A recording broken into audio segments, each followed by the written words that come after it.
política do filho único foi implantada na China em 1978, causando efeitos nefastos.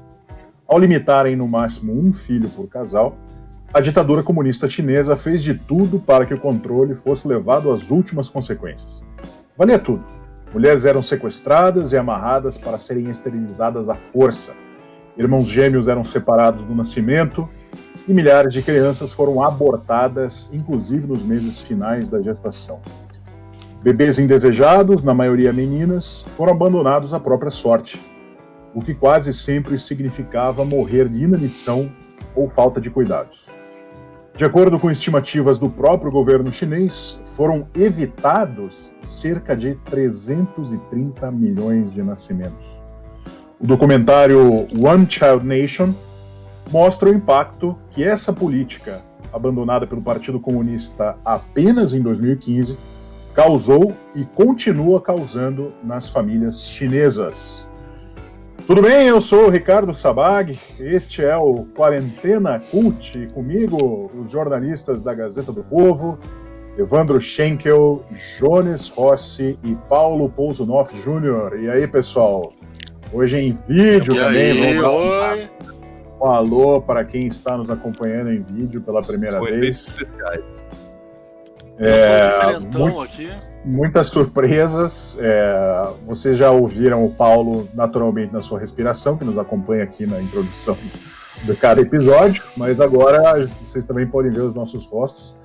E o Paulo é o diferentão ali, que ele está com a câmera na vertical, mas isso não faz muita diferença, porque o que importa é o conteúdo da sua fala. Gostou dessa, Só um Paulo? recado para os nossos ouvintes, assinantes, né, que nos acompanham e entenderem que hoje a gente está fazendo o primeiro Quarentena Cult também no YouTube.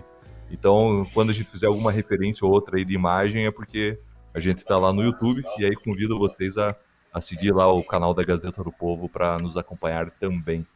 É óbvio que isso aqui é um teste, né? Se vocês acharem que nossas caras são muito feias e é melhor viver com aquela imagem projetada, a gente volta só para o áudio. Eu gostava tanto quando era só a voz de vocês, agora eu tenho que olhar para a cara de cada um de vocês também, né? Mas quem está nos escutando no podcast, né, quem assina o podcast Ideias, principalmente nos principais tocadores, vai continuar só escutando a gente. Se tiver curiosidade, entre então lá no canal da Gazeta do Povo no YouTube. Quarentena Cult, como que ele funciona para quem não conhece o nosso podcast? Um de nós quatro faz uma indicação de um filme disponível aí na internet, né? Serviços de streaming, preferencialmente, mas se não de alguma outra forma. Todos os demais assistem esse filme e a gente faz aqui um pequeno debate para indicar para você, nosso ouvinte, se esse filme vale ou não a pena de você gastar o seu tempo assistindo. E este filme desse episódio, o documentário One Child Nation, quem fez a indicação foi o Jones Rossi. E aí, Jones, você quer fazer a defesa de One Child Nation pra gente? E a gente depois vai dizer se gostou, se não gostou, se indica ou se não indica o filme? Sim, eu dou bem-vindos aos nossos assinantes que estão nos vendo no YouTube. Eu não queria que vocês tivessem essa experiência desagradável de ver o Paulo fungando ao vivo no negócio. Eu lamento antes, já pela essa experiência terrível. Como disse o Sabag, né, tinha só a imagem só a imagem projetada na cabeça, do áudio e tal. Então, antes de tudo, eu queria lamentar esse problema grave. Mas agora, falando sério... Tô esperando a pandemia acabar, eu vou operar. Opera tudo, né? Enfim, mas Tem um probleminha técnico aí com o Paulo, né? Que a conexão dele tá meio ruim. Problema técnico com o Paulo é default do programa. Se não tivesse, é o único que tá na horizontal aí. Só para você ter uma ideia de como o cara tá na horizontal, não, tá na vertical. Mas vamos lá, vamos falar sério. O documentário, por que eu recomendei o One Child Nation? Quando eu assisti, assisti 2 vezes esse documentário. Quando eu assisti a primeira vez, eu até fiquei surpreso de que algo tão forte fosse ao ar e com patrocínio da Amazon, né? Porque ele Ele é um documentário independente que a Amazon foi lá e bancou a produção dele, e hoje ele é distribuído exclusivamente no Amazon Prime Video. Por que ele é tão forte? Ele é dirigido por uma chinesa. O nome dela já é meio que ela começa falando o nome dela no documentário, e o nome dela é meio que o destino que ela teve, né? É o Nan Fu Wang, que significa Nan significa homem e Fu significa pilar. Então, era o nome que os pais dela, quando tiveram a notícia da gravidez, pensaram em dar para o filho. E, obviamente, como era na China, eles queriam um filho homem, porque é o filho homem que cuida dos pais quando estão velhinhos, etc. e tal. Então, tem todo esse tipo de preocupação dos pais. E ela nasceu, e 5 anos depois, os pais dela tiveram um irmão, que era altamente complicado naquela época. E ela tinha vergonha de ter um irmão. Quando as pessoas ficavam sabendo na escola que ela tinha um irmão, ela ficava com vergonha, ficava totalmente constrangida. E, enfim, a partir dessa história dela, e ela hoje mora nos Estados Unidos, ela tem um filhinho bonitinho, vive longe da ditadura comunista, e ela quis contar essa história. E ela vai, a partir da história da família dela, né, do nascimento dela, do fato deles serem uma família meio atípica na China, que tiveram 2 filhos em plena vigência desse sistema, ela vai tirando uma teia de histórias a partir daí e contando assim, coisas que são muito terríveis. Eu fiz uma lista, assim, por exemplo, a história do irmão dela. O irmão dela, os pais já tinham, o avô tinha preparado uma cesta de bambu para caso nascesse, porque não era permitido saber o sexo do filho, né? Justamente para evitar que eles abortassem, mas isso obviamente não tinha não tinha nenhum tipo de efeito, porque milhões de crianças foram abortadas, mas eles prepararam uma cesta de bambu. Se fosse outra menina, eles já tinham decidido colocar a menina na cesta e deixar na rua. Tem a história da tia dela, do tio dela, que abandonou um filho, do tio dela, que abandonou o filho no mercado. Eles foram até um mercado, colocaram lá. Essa história é uma das piores histórias contadas, que a criança ficou 2 dias e 2 noites no mercado, chorando, sem ninguém para ajudar, até morrer, o recém-nascido. Tanto que a história, para mim... Até ficar com das larvas, eles contam... Isso. Eles contam de outras crianças, né, que também foram abandonadas, que ficavam, enfim, até juntar larvas e tal. Os grandes heróis desse filme, para vocês terem uma ideia, são os traficantes de bebês. São eles que, na época da política do filho único, eles saíam pelas ruas vendo os bebês abandonados. E é um relato de um traficante que me impressiona muito, que ele fala que numa caminhada de bicicleta ele via 4, 5, 6 bebês que ele dava. E ele ficava com dó, mas ele não fazia nada. Ou seja, ele via esses bebês... Isso, numa cidade pequena. Ele via esses bebês morrerem. Então, ele, com outras pessoas, começaram a vender esses bebês para os orfanatos, porque em 1992 foi adotado a política de adoção internacional. Então, pessoas de outros países poderiam ir à China. Parece que, do total, foram adotados por volta de 130 mil bebês. Só que esses bebês não eram só as crianças abandonadas. Tem um escândalo que foi denunciado por um jornalista, que também, por exemplo, nasciam gêmeos, não podia ficar com os gêmeos. Então, uma era retirada à força da família, a menos que a família de camponeses da China tivesse $1.500 para pagar pela multa, o que é impossível para aqueles camponeses que faziam por ano, ganhavam no máximo $200, $300 por ano, que era a renda per capita anual de uma família ali camponesa. O governo exigia $1.500, $800, $2.000, $2.500 para eles manterem o filho. Enfim, tem tanta coisa que eu fiz de anotação, que, enfim, está no filme, que são absurdos. Eu vou destacar mais duas coisas, que é a história da parteira, que ela tirou a vida, né, abortou entre 50 mil e 60 mil crianças. Uma parteira abortou tudo isso. E ela... E daí tem que tomar cuidado com o que é o aborto, né? Porque, como ela descreve, não é aborto necessariamente, né? É claramente um assassinato, independentemente... É assassinato. Assim, tipo assim, você até pode falar que quem é não, mesmo que você seja... Isso.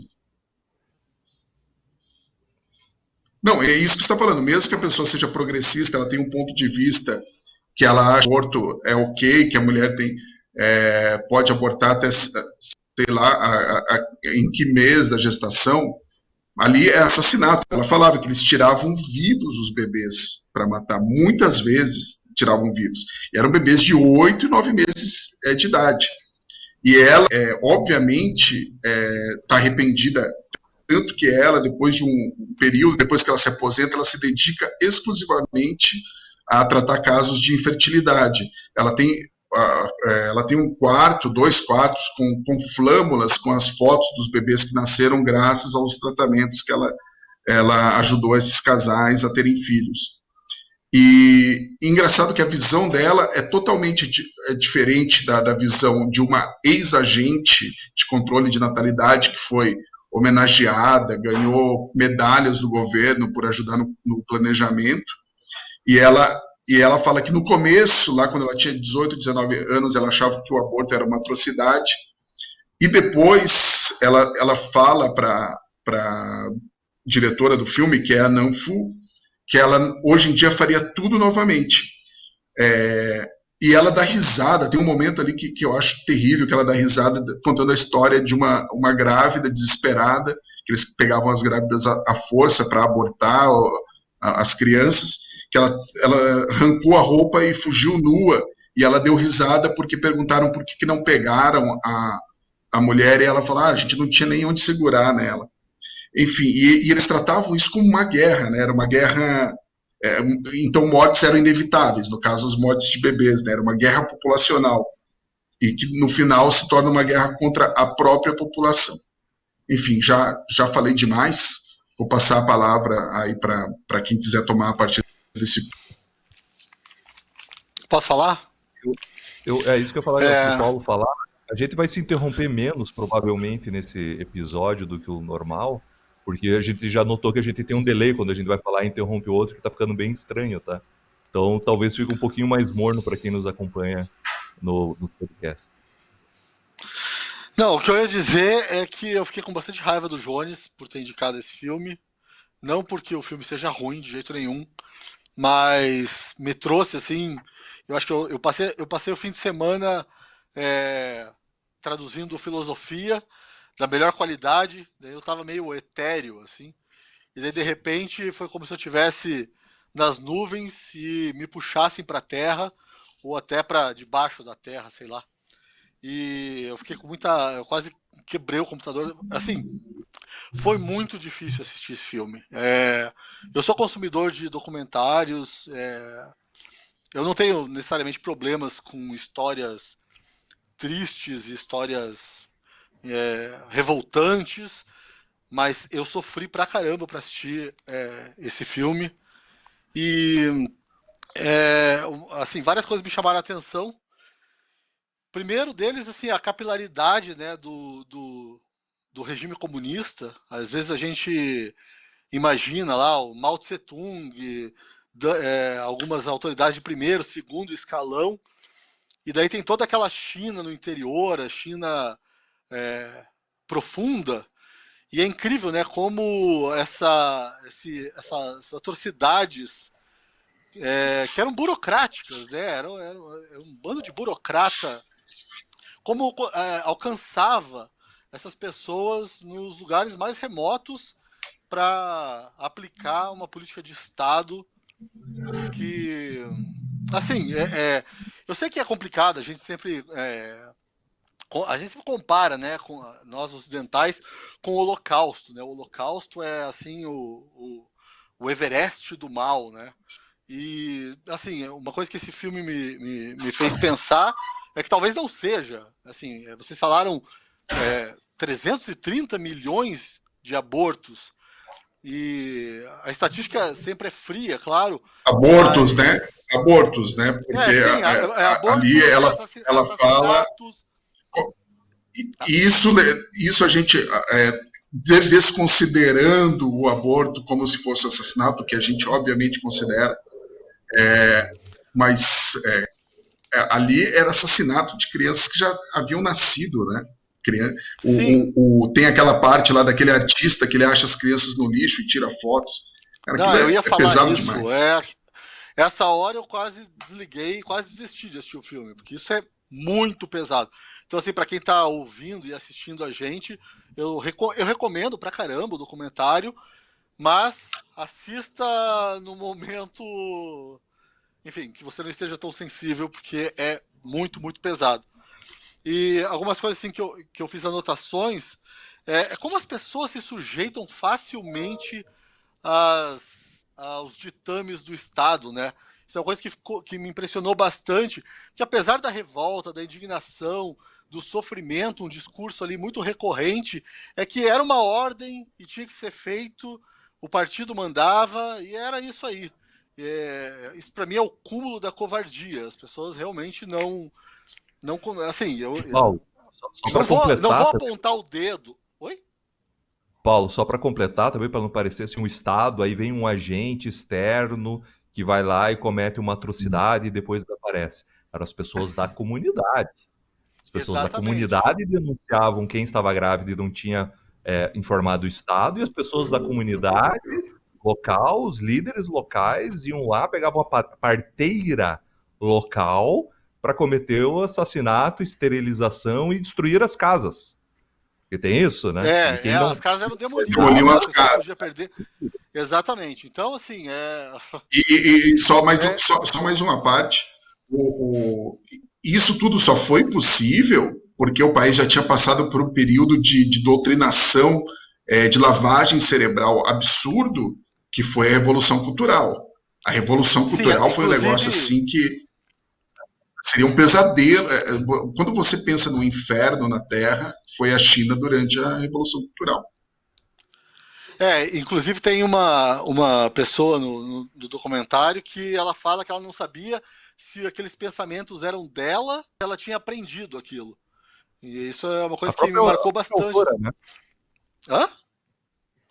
A própria autora que fala isso. Que ela, quando ela vê as imagens dela com 19 anos, lá na China, ela não sabe se aquilo eram pensamentos dela ou não. E aí o Johnny citou uma burocrata, né, aquela que ri, e assim, uma coisa que me marcou bastante isso, ela recebendo aplausos, recebendo homenagens, essa glória pequena e macabra, né, de você cumprir uma determinação completamente imoral, mas a pessoa tá ali, ela é uma para os nossos termos assim ocidentais e mais americanizados, liberais, ela é uma winner dentro desse esquema completamente diabólico de matar pessoas. Ela é o Eichmann, né, cara? Ela é o Eichmann. Exatamente. Ela é o Eichmann. Exatamente. Só que ela não é. E que mais que eu queria dizer? Você falou já da guerra populacional. Uma coisa também que me impressionou bastante é a doutrinação, né? Como eles usam bem, não só a escola, mas dança, aquela ópera, né?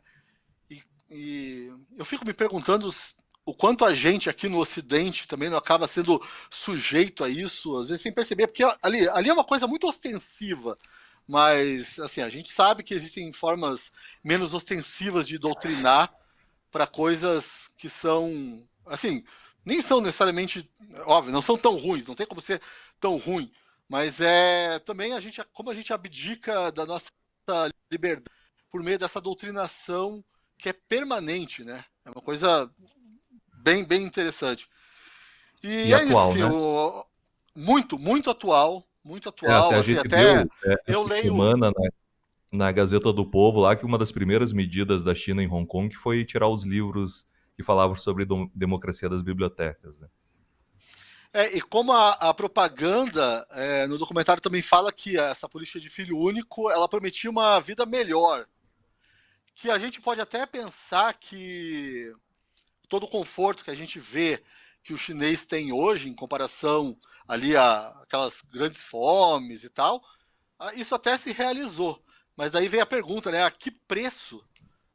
E será que assim, eu imagino que a resposta seja negativa, mas eu acho que é legal levar as pessoas a se perguntarem se é legítimo isso. É legítimo a pessoa se acovardar tanto, se sujeitar tanto para ter o conforto, ou para ter mesmo fartura de comida? Tem uma discussão ali muito interessante sobre comida e Ele fala que o vô, né? Ela fala que o vô dela comia casca de arroz, né? Era a única coisa que tinha para comer, mas ele só comia casca de arroz porque o maldito governo comunista fez 500 porcarias ali, por exemplo, o extermínio dos pardais, né? Tem matéria que eles acharam, porque eles tem matéria na Gazeta que eles exterminaram os pardais porque os pardais eram pragas dos campos. E daí tiveram anos de pragas de gafanhoto que acabaram com toda a produção chinesa e as pessoas se canibalizavam por causa é óbvio que elas enfrentaram coisas terríveis antes disso, mas causadas pelo próprio governo comunista e por esse planejamento central absurdo, né? Tanto que, e essa história de não pode ter 2, não pode ter 3 filhos, é altamente malthusiana, né? A história provou que não tem nada a ver isso daí. E eu fiquei me perguntando, vendo isso, se essa promessa de um mundo melhor, porque nós somos bombardeados o tempo todo com essa promessa de uma vida melhor, né? O progresso, a gente tem esse fetiche do progresso, que é uma palavra que não sei se tem ainda muito do seu sentido original, e eu fico me perguntando também se a gente não se sujeita, aqui no Ocidente mesmo, a pequenas vilanias diárias, em nome dessa vida melhor também, que alguém, sei lá, eu sei que a gente não vive num planejamento tão centralizado, assim, meus amigos mais libertários vão discordar de mim, mas enfim, eu estou tentando ser um pouco mais ameno aqui. Mas a gente é bombardeado com essa promessa de uma vida cada vez melhor, e a que preço, né? O que a gente paga em troca disso, que é uma promessa, e se ela se concretiza, o que isso significa no final das contas? Enfim, eu acho que o que eu tinha para falar era isso. É um filme extremamente pesado, assim, sei lá, na minha lista de Schindler de filmes pesados, esse filme ultrapassou com sobras. Eu não vou te agradecer por ter indicado. Assim, eu vou te agradecer, Jones, por ter indicado, porque eu acho que é importante saber esse tipo de coisa. Mas foi difícil assistir. Só que considerando que Lista de Schindler, o exemplo que você usou, né, Paulo, ainda que seja baseado numa história real, é um filme de ficção.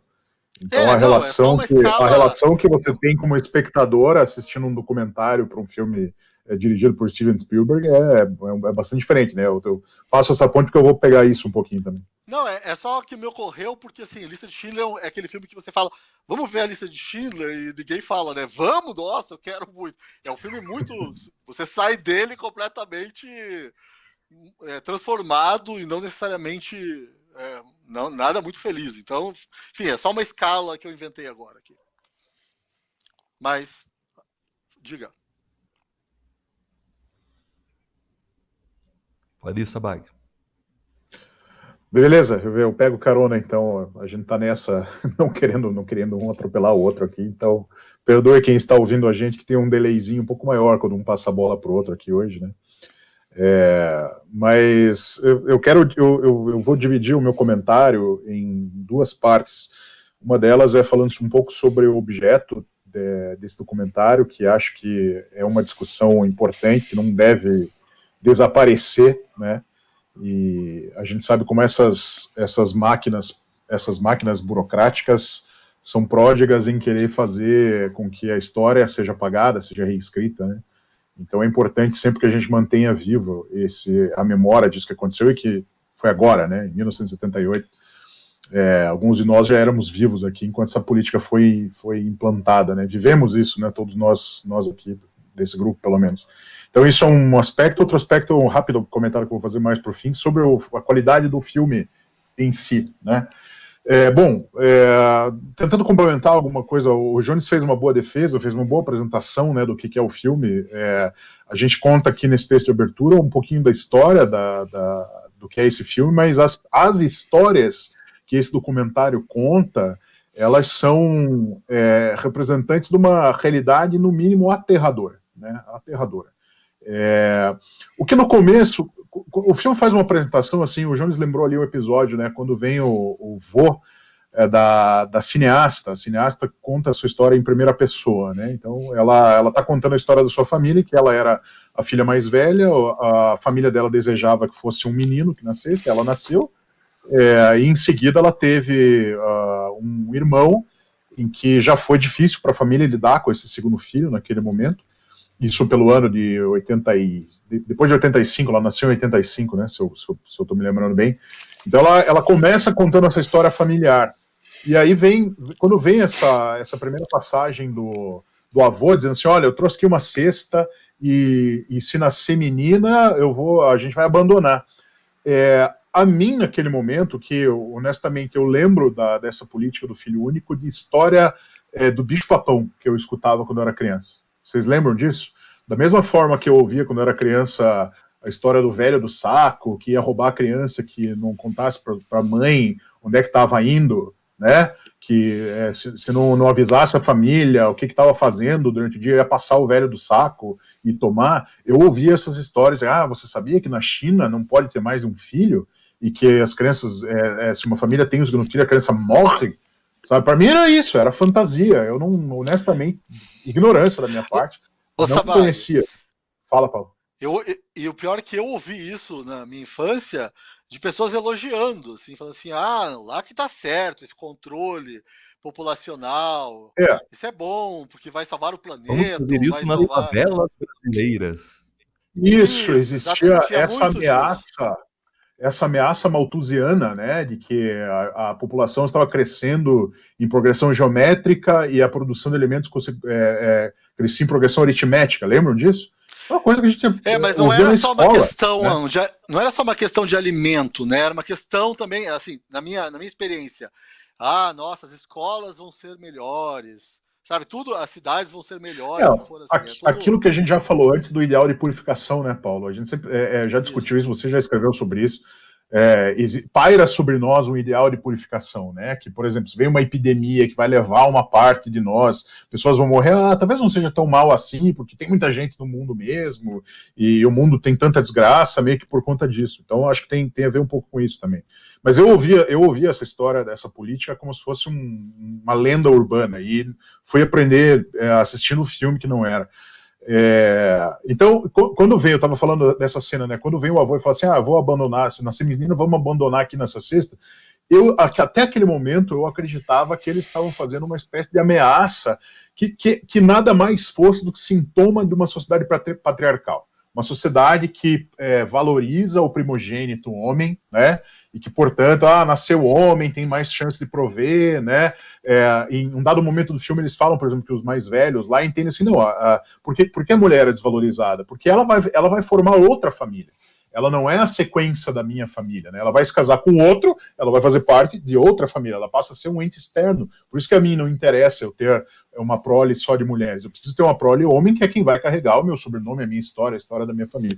Então, até aquele momento, que é o começo do filme, eu pensava assim, sintoma de sociedade patriarcal. Mas aí o que o filme apresenta é que essa política, esse sistema implementado pelo partido é muito mais profundo, né, do que pode aparentar. Então, ele envolve praticamente toda a estrutura estatal voltada para uma política de alta violência contra a mulher e principalmente contra a criança, né? E contra a família também, né? Porque o Evandro lembrou bem, né? Não é apenas, como se desse para usar, né, essa palavra, não é só você tratar de esterilização forçada, extremamente violenta, né? Não é só você tirar crianças do seio familiar, mas é você incendiar a casa dessas famílias famílias que eram ameaçadas de ter o domicílio incendiado se alguém engravidasse dentro daquela família, né?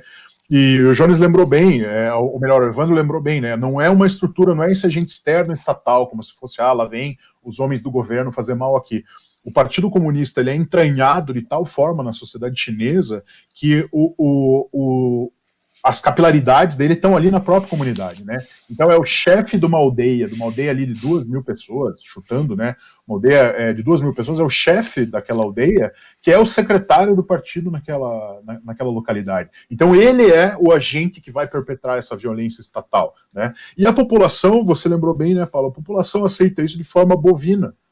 Eu também me perguntei muito isso, até que ponto isso era justificável, isso era aceitável, né? A gente sabe pelo ensinamento, julgamento de Nuremberg, por exemplo. Julgamento de Nuremberg, o grande argumento utilizado pelos réus do julgamento de Nuremberg, foram os nazistas presos pelas forças aliadas e foram levados a julgamento, era dizer o que? Não, eu só estava cumprindo ordens, né? Eu só cumpria ordens, isso vinha, o que eu ia fazer? Eu estava numa cadeia de comando, eu ia desrespeitar, aquilo ia sobrar para mim. Eu ia ser penalizado por aquilo, né? Mas não só nesse caso, mas também nesse caso do que o filme mostra, você se questiona de fato se não diz respeito ao ser humano reagir àquela desumanidade que está sendo perpetrada pelo Estado. Se você não deve, para fazer paralelo com um filme que a gente discutiu bem aqui, A Vida Oculta, que fala da objeção de consciência, se não é dever do ser humano objetar isso e seja qual for a consequência. Você está falando de vidas de crianças, é o ser mais frágil que existe, violência contra a criança, é inimaginável, né? Para nós, pelo menos, parece inimaginável ter que lidar com isso. E isso ser uma política aceita pelos diferentes estratos da sociedade, né? Aceita até hoje, inclusive, né? Porque o filme também mostra isso, né? Que essas pessoas, elas entraram tanto... são tão afeitas a essa máquina de propaganda do Partido Comunista que elas foram convencidas de que isso era uma coisa positiva. E não existe espaço para debate, você não pode considerar se isso era ou não era positivo. Não é, você está falando de assassinato de bebês. Não tem discussão se isso é certo ou é errado. Isso é errado. Não é algo que está sujeito a debate, né? Uma das partes mais chocantes para mim de todo o documentário é o trecho da entrevista com aquele artista e aí vem, na verdade, o que acabou com qualquer ideia que eu tivesse que essa política fosse uma política mais ideologizada do que na prática, quando o filme apresenta que, de fato, um artista, um fotógrafo que visitava lixões na China, encontrou restos mortais de crianças num saco, né?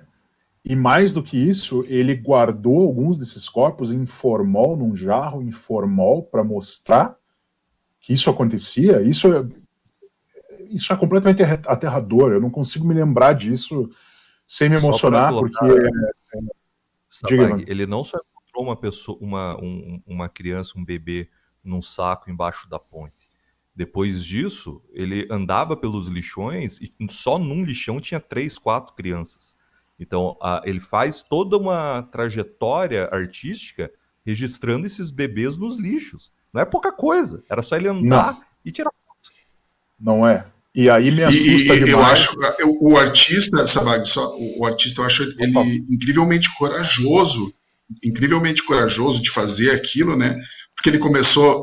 Ele já estava fazendo um trabalho meio complicado, né? Que ele queria mostrar o consumismo da China, né? Como aqueles lixões representavam o descarte o que é uma coisa é fazer isso aqui no Brasil, nos Estados Unidos, né? Que nós somos consumistas e tal. Outra coisa é você fazer na China, onde o governo está estimulando você a ser consumista o tempo todo, né? E para girar a roda da economia. E lá não tinha nenhuma preocupação ecológica, etc. e tal. Provavelmente até hoje não tem, né? As cidades lá, nos piores dias, você não consegue enxergar de tanta poluição. E daí ele vê essas crianças, ele vai lá e mostra essas crianças sendo descartadas. E qual artista no Brasil pode falar que fez um trabalho de coragem semelhante aqui no Brasil?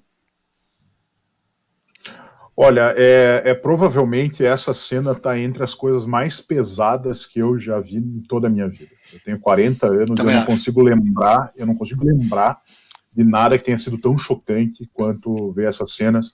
Inclusive porque quando ele mostra de fato o corpo de uma criança dentro de um jarro com formol, e essa imagem é a imagem que estava na abertura do filme. Quando você começa a assistir o filme, você vê essa abertura com a mãozinha de uma criança, com o pezinho de uma criança, e você não sabe o que é aquilo, né? Você sabe, ok, uma criança. Não é uma criança viva, era um corpo de uma criança. Enfim, eu vou tentar encerrar logo o meu comentário. Poderia falar mais sobre essa consequência do que é esse poder absoluto, né, do Estado chinês hoje. A crença da população nesse Estado, né, não é um poder.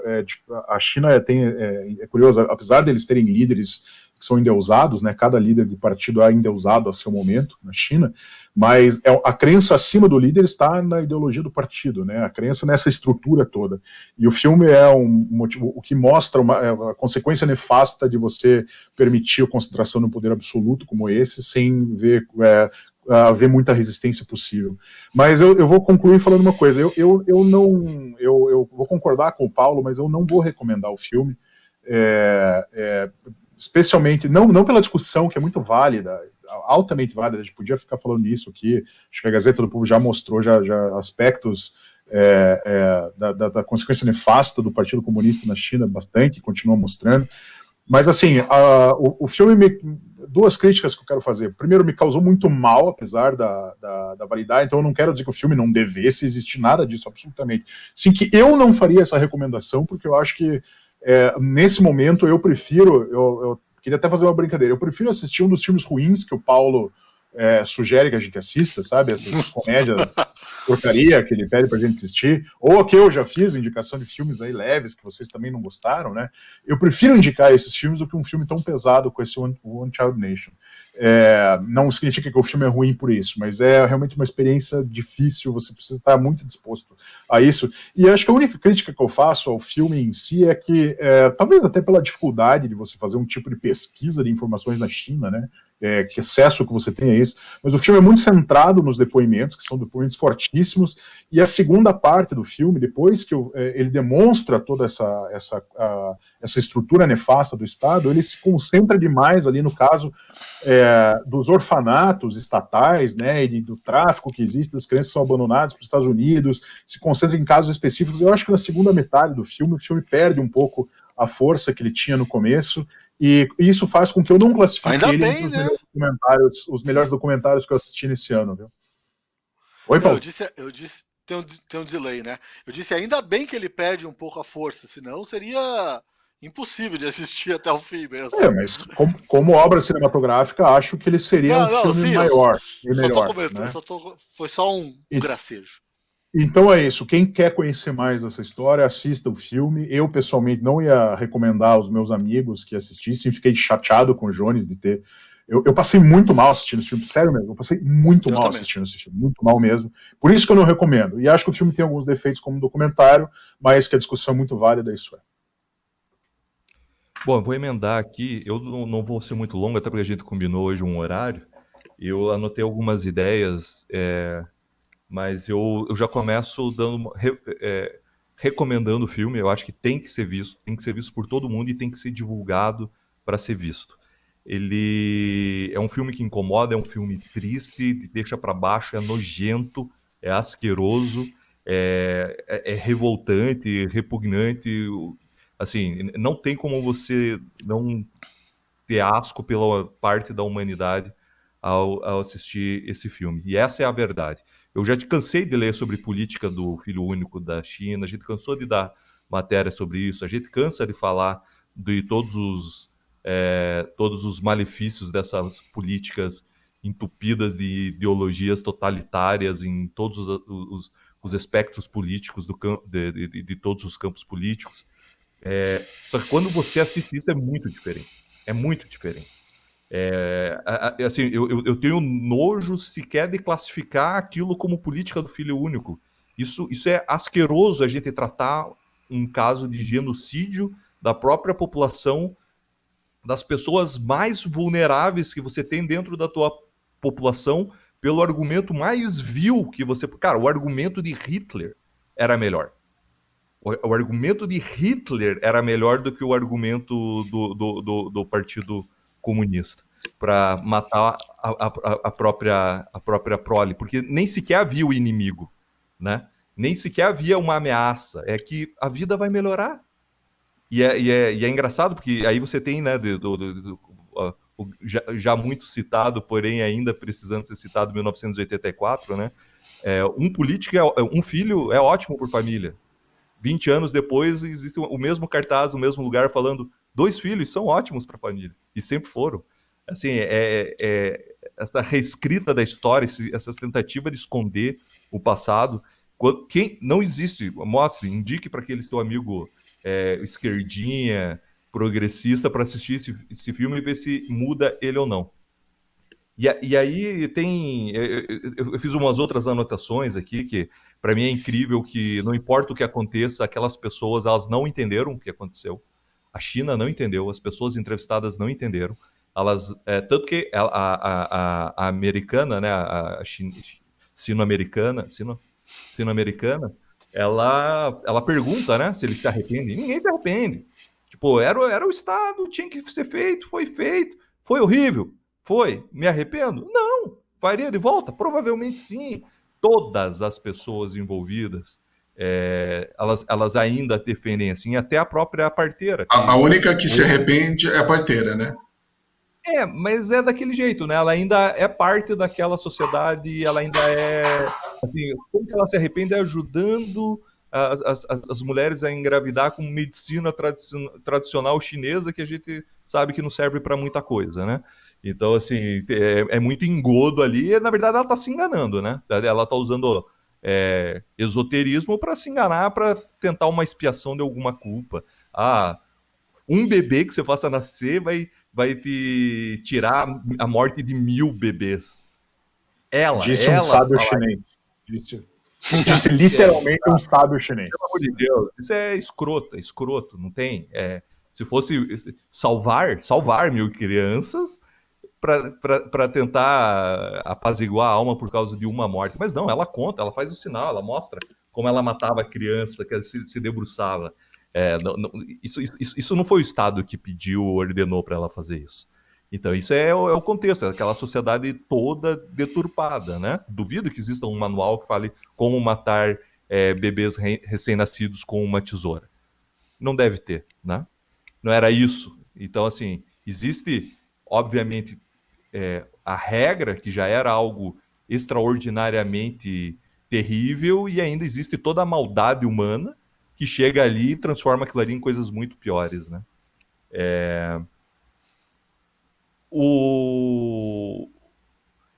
Sobre o nosso olhar do Ocidente, eu acho que a gente tem questões, como o Paulo chegou a passar um pouco por cima, bom, a gente tem uma clínica que faz isso, né, a Planned Parenthood, né, que recebe dinheiro do governo, e todos os cidadãos americanos são obrigados a contribuir com um sistema financiado para ajudar no assassinato de bebês. Isso acontece hoje nos Estados Unidos. De maneira nenhuma pode ser comparado com o que aconteceu e acontece na China.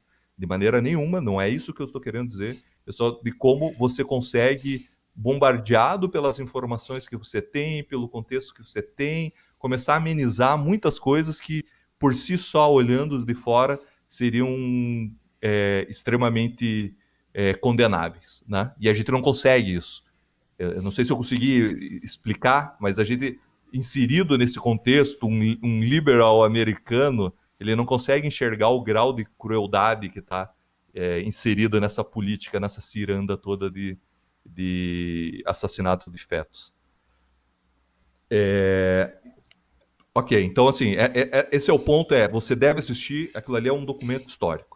Agora, sobre a documentarista em si, e que os meus colegas aqui não falaram, que é algo muito importante. Assim como os entrevistados não reconhecem o erro, eles sentem, mas não mudariam, apesar de tudo isso que aconteceu. E eu volto a falar, assassinato de bebê com arrancando pedaços dele vivo chorando. É isso. E jogando na lata de lixo, ou deixando as crianças uma política comum, onde todos eles escrevem, que é você deixar em mercados populares e todo mundo passar por aquilo, para aquela criança e não fazer nada, até aquela criança apodrecer. Não é até aquela criança morrer. A criança morre na frente de milhares de pessoas, a criança apodrece na frente de milhares de pessoas. Ninguém ali entendeu exatamente tudo isso. E a própria autora não entende. Então, assim, eu só não quero ser leviano a fazer acusações contra a autora, porque eu vou pegar um trecho de 15 a 20 segundos do documentário e vou fazer uma consideração em cima desse trecho de 15 a 20 segundos do documentário, quando ela fala algo, e eu não vou parafrasear, mas a intenção dela é algo assim: você está achando que o governo comunista foi longe demais, mas saiba que Trump não está muito longe disso, e os dois se convergem no extremo. Aí você fala, o quê? Você está querendo me dizer que o Trump está assassinando crianças? Aí vem a explicação dela. Porque este governo, ele trabalha para que as mulheres não possam fazer aborto. Ou seja, entre um aborto forçado e a morte e uma possibilidade e a não autorização de uma mulher fazer aborto, ela equaciona essas duas coisas que são completamente diferentes para dizer que são a mesma coisa. Ou seja, por que ela não entendeu? E aí eu faço a inferência com base no que ela disse, mas não necessariamente com base no que ela acredita, porque eu não fui atrás para pesquisar. Porque, para ela, com esse comentário, quer dizer, o comentário dela no fundo, era uma questão de escolha das mulheres. Na América hoje, as mulheres não podem escolher abortar. Na China de ontem e hoje, gente, é coisa de 5 anos atrás que provavelmente não acabou do dia para a noite. Deve ter um rincão na China que até hoje ainda não chegou a mensagem do ditador lá para eles pararem com isso. Tanto que ela não entendeu que porque lá nessa China ela não tinha o direito de ter filhos. Então, você veja, você equalizar como o problema para a diretora não é o assassinato de bebês, é a mulher não ter a liberdade de poder escolher matar bebês. Porque se ela tem a liberdade de escolher matar os bebês, beleza, tudo aquilo que foi falado no documentário é aceitável. O problema é se o Estado determinar isso. Só que a gente está revoltado, nós 4 aqui estamos revoltados justamente com o assassinato de crianças, de bebês, com toda essa política, e não se a mulher deveria ou não fazer aborto.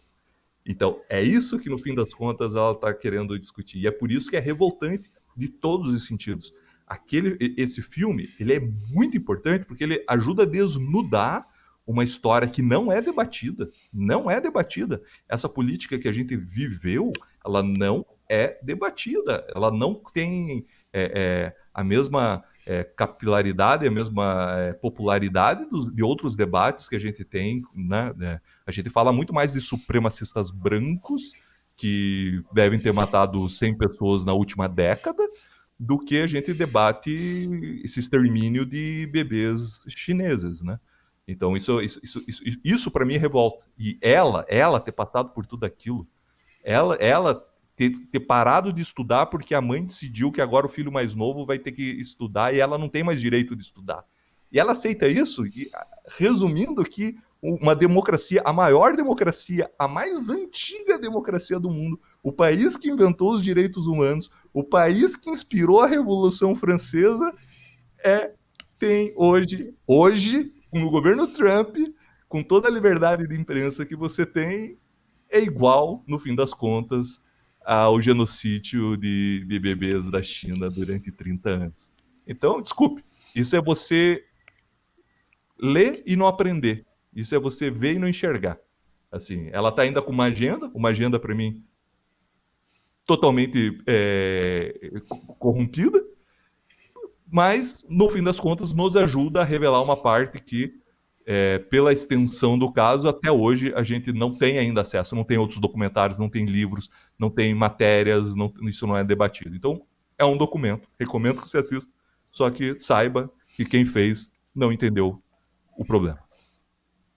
O Evandro, sabe que eu tenho uma teoria a respeito disso, de que eu tenho duas teorias, né, sobre dois filmes, que eu acho que o Tully é um filme conservador, o filme do Ivan Reitman, e um dia a gente pode discutir isso aqui. E esse filme, eu acho que ela fala aquilo no final para conseguir financiamento e mostrar todo o resto, sabe? Tipo, ela, não, eu vou pagar um pedágio aqui para a galera progressista. Olha só, Estados Unidos, hein, tá, lá não tem.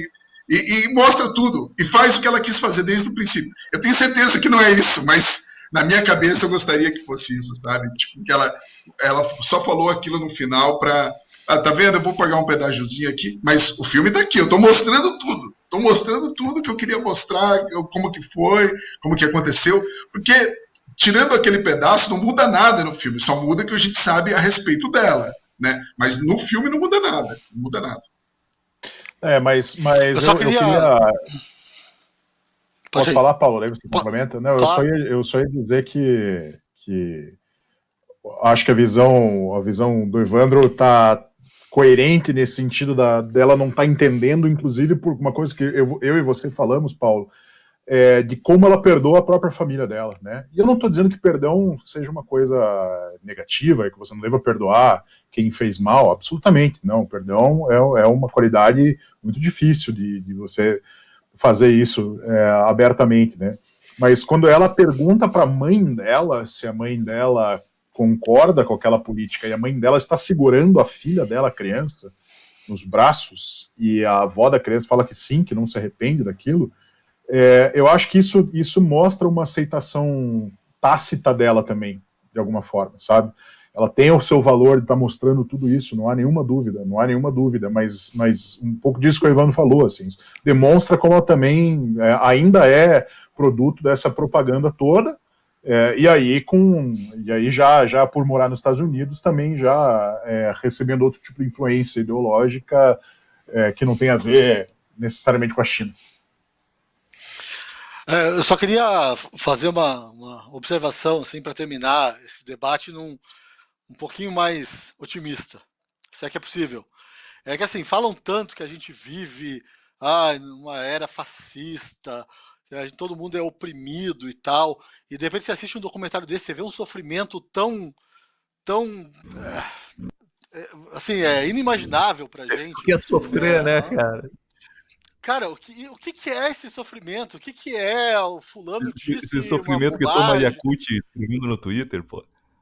Então eu acho que assim, eu tava pensando aqui enquanto vocês estavam falando que de alguma forma, um tanto quanto torta, talvez seja legal ver o filme até pra gente agradecer o tempo que a gente vive. Eu gosto muito lá do Matt Ridley, que o Jones e o Narlock me indicaram, que ele é o otimista racional. Como a nossa vida, apesar de pesares, é muito, muito fácil, muito, muito boa. E que se mantenha assim, a gente tem que lutar, na verdade, para mantê-la assim. Não é perfeita, nunca vai ser. Aliás, esse é o grande problema, né, de todo o regime comunista. Eles acreditam que esse tipo de coisa, esse tipo de política, por exemplo, do filho único, que causa tanto sofrimento, ele vai levar à perfeição, ele vai levar a um estado de felicidade. Cara, mas esse é o resumo do comunismo, e como outras ideologias. Exatamente, é isso que eu tô falando. Exatamente. Então, assim, de repente a gente dá um pouco mais de valor para nossa felicidade e para o nosso sofrimento pequeno. Que a gente vence. Bom, vamos para as indicações, então? Vamos lá, então. Eu vou fazer uma indicação.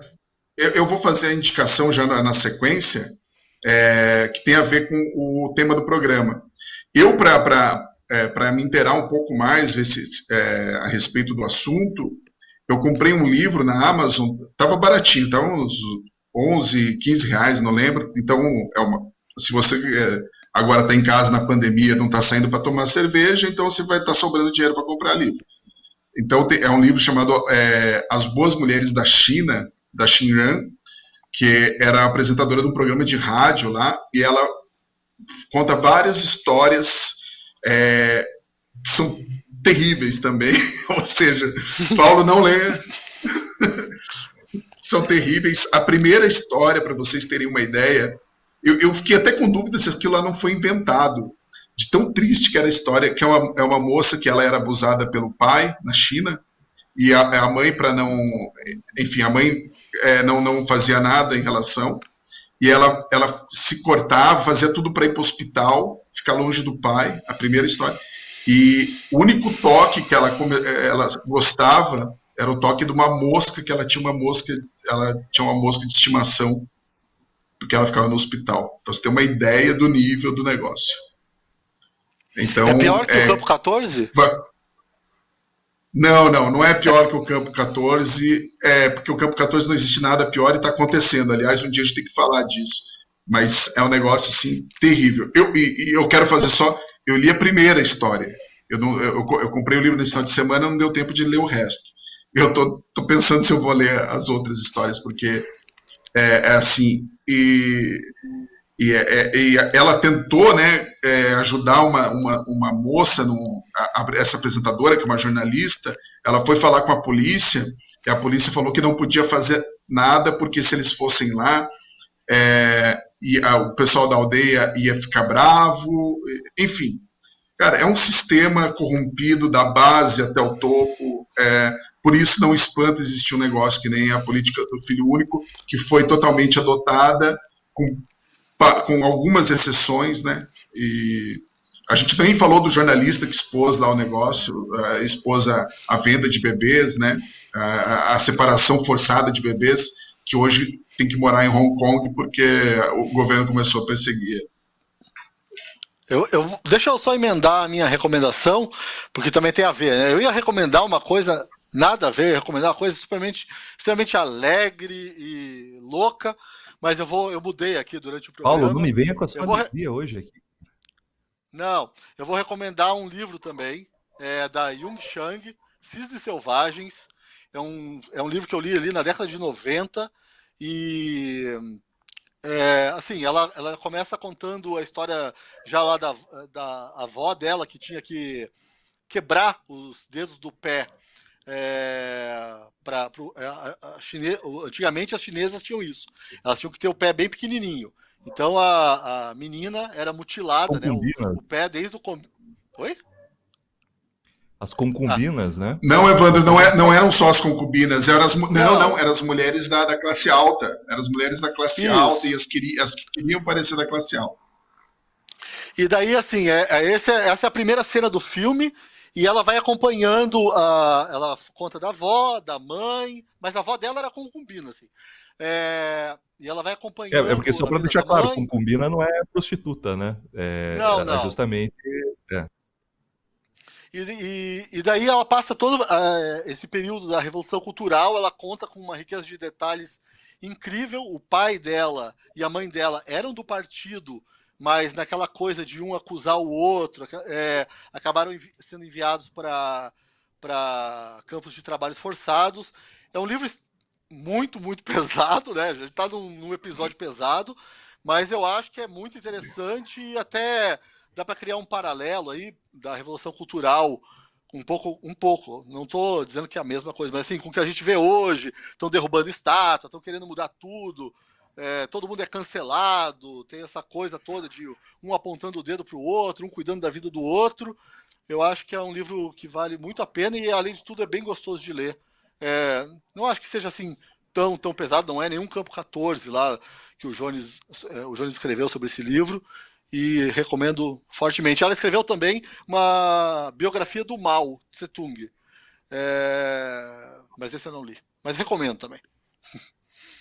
Sabag, eu vou pedir aqui a vez, porque eu já vou emendar, porque também tem tudo a ver com o debate aqui. Foi um filme que eu esqueci, quando a gente foi fazer as indicações extras do final do episódio, eu tinha falado. Acho que foi no do Rick Baker. Não me lembro qual foi que eu falei do melhor filme de 2019 e esqueci o nome do melhor filme de 2019. E agora a minha indicação vai ser o melhor filme de 2019 aqui, que deveria ter sido indicado ao Oscar e ter ganhado o Oscar, porque é melhor que Jojo Rabbit, que é o segundo melhor filme do Oscar, de 2019. O filme é A Despedida, que é peraí, deixa eu buscar o nome aqui da diretora, da Lulu Wang, e protagonizado pela Awkwafina. A Awkwafina, eu acho que ela chegou a a ser indicada como melhor atriz. É incrível o filme, incrível o filme. É de uma sensibilidade, ele conta a história de uma sino-japonesa, aculturada, americana, que tem ainda seus avós na China, e a avó é diagnosticada com câncer, e só que na cultura chinesa ninguém conta a doença para quem vai morrer. Então a velhinha não sabe que vai morrer, tá toda feliz, e eles inventam que a Aquafina vai se casar, ou que alguém lá vai... que o irmão dela, o primo dela vai se casar, e é por isso que ela está indo dos Estados Unidos para a China, porque a avó não quer que ela gaste dinheiro. Então eles têm que achar uma boa desculpa para fazer ela ir para a China. E a avó gasta os tubos de dinheiro com essa festa de casamento. Então, assim, o filme é um espetáculo, um espetáculo. E é por incrível que pareça, tem o mesmo erro do documentário do One Child Nation. Que é... Acho que é o pedágio que eles têm que pagar, cara. Não é. Eu acho que a doutrinação é forte. A doutrinação não é... Ela é mais sutil, mas ela é muito forte. Sim, e aí a gente... Não, mas nesse caso é justamente isso. Então, no fim das contas, essa é a história, e toda a discussão que ela faz é de como não existia um grau de confiança naquela sociedade fechada, chinesa, tradicional, milenar, e como você não tem o poder da escolha do seu próprio saber, né? A informação é sonegada. Então, ela tenta fazer um debate se é melhor você viver feliz até morrer, ou se é melhor você saber e poder ser o autor dos seus próprios atos e você ter o livre-arbítrio com toda a plena possibilidade de consciência. Existe uma analogia com a China, né, com o governo? Será que vale a pena esse despertar da população ou não? Se não é melhor você viver né, com um bem-estar social, sem saber que você tem um câncer terminal? Então tem isso. Isso é legal. Só que, obviamente, chega lá no final do filme, ela começa a fazer as reflexões dela, começa a comparar com os Estados Unidos. Será que os Estados Unidos também não têm o que aprender? Será que toda essa liberdade é assim tão importante? E no final das contas, os dois países teriam muito a ganhar se eles olhassem e aprendessem, um com a cultura milenária, o outro com a sua... E aí toca aquela musiquinha, Evandro. Imagine. Aí toca aquela musiquinha. Não. Why can we be friends? Why can we be friends? Então é isso. Aqui eu já estou dando a minha interpretação do filme, certo? Ok? E eu gostaria que quando você fosse assistir esse filme, que é magnífico, é sensacional, é o melhor filme de 2019, você saiba que existe um debate relativista moral muito forte por detrás. Tirando isso da frente, cara, se joga, é um filme que é diferente, é um filme que te recupera, e você sai feliz, você sai querendo visitar tua avó, você sai querendo observar uma árvore, então ele não é o One Child Nation. Não, é completamente o oposto. Ele é um filme que você sai querendo... Existe uma velhinha com câncer terminal, mas não é sobre isso, no fim das contas, né? Ele tem toda a jornada do protagonista em se reencontrar olhando para os outros e o que ela é, né? Ela é o passado, que representa toda aquela tradição, ou ela é o futuro, que representa os Estados Unidos e toda a liberdade e o self-made man, né? É isso. Quem diria que o Evandro faria uma indicação ao estilo do Jones, né? Uma indicação que já vem com... a indicação que já vem com seus poréns, apesar de ter enchido a bola do filme, feito com elegância, né? Abre o microfone aí, Evandro. O filme é incrível. Incrível. Isso. Porém, né? Tem porém. Não, tô porém, quem nos acompanha aqui sabe que o Jones gosta de dar umas indicações, que o Paulo também faz isso, né, bastante. Olha, isso não é tão bom assim que vou indicar, mas ainda assim eu faço. Eu só não trouxe como principal porque eu acho que vocês não teriam a capacidade para absorver tudo e iriam falar mal. Provavelmente não. Eu vou na contracorrente de todos vocês aí, porque hoje o episódio foi bem pesado. E aí o Jones e Paulo deram indicações nessa mesma onda ainda também, né? O Evandro falou do melhor filme do ano passado, mas também tem os seus poréns.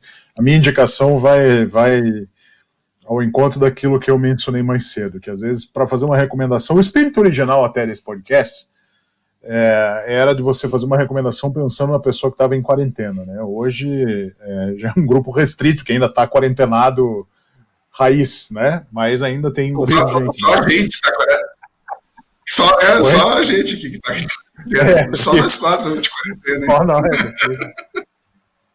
E o espírito original disso era você fazer uma indicação do que você encontrava aí para a pessoa ver na quarentena. Tipo, tô com tempo sobrando, tô em casa, não posso sair, o que eu vou assistir? Isso que fez com que no começo a gente fizesse indicações aí que fossem menos pretensiosas, no mínimo. E a minha indicação é nesse espírito. É um filme bem pouco pretensioso, que está disponível no Prime Video, na Amazon, que se chama... Eu ia até fazer indicação para a gente discutir aqui, todos nós, mas desisti também, porque acho que o espírito do podcast está indo para outro lugar. E o filme que eu quero indicar aqui, para quem quiser assistir, chama-se A Vastidão da Noite. Está na Amazon, como eu falei. É uma ficção científica, um filme também feito aí recentemente, ambientada nos anos 50, típica, um gênero, um subgênero da ficção científica que tem a ver com aquele programa conhecido Twilight Zone, né, que fez muito sucesso na TV. Tem até uma versão mais recente do Twilight Zone aí, que tem na própria Amazon também, que eu assisti o primeiro episódio e não gostei muito. Mas esse Vastidão da Noite, ele tem muito esse espírito, né, daquela série Amazing Stories dos anos 80 também, quem assistiu, e que trata, obviamente, de uma possível invasão alienígena. Então é um filme centrado em 2 personagens, um filme pequeno, um filme que, apesar de ser ficção científica, não tem quase nada de computação gráfica, muito pouca coisa, baseado no conflito de 2 personagens que estão à espera do que está acontecendo, o que está acontecendo numa pequena cidade do interior dos Estados Unidos, numa noite em que toda a população está concentrada assistindo um jogo de basquete. Então, se você quer um programa leve, ao contrário de One Child Nation, das outras dicas aí que os meus colegas deram, assista A Vastidão da Noite. É isso aí. Fechou, pessoal? Mais alguma coisa? O que o Evandro estava dando risada ali? Eu também fiquei curioso, mas... Vastidão da Noite. Vastidão da Noite foi o que ele disse, né?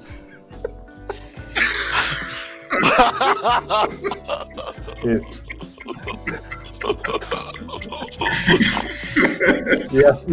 E assim termina o episódio em que nós discutimos a política do filho único implantado na China, em setembro.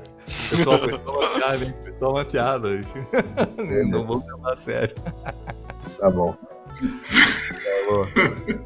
Então é isso, obrigado a quem nos acompanhou em áudio e em vídeo. Voltamos na semana que vem com mais episódio do Quarentena Cult. Tchau!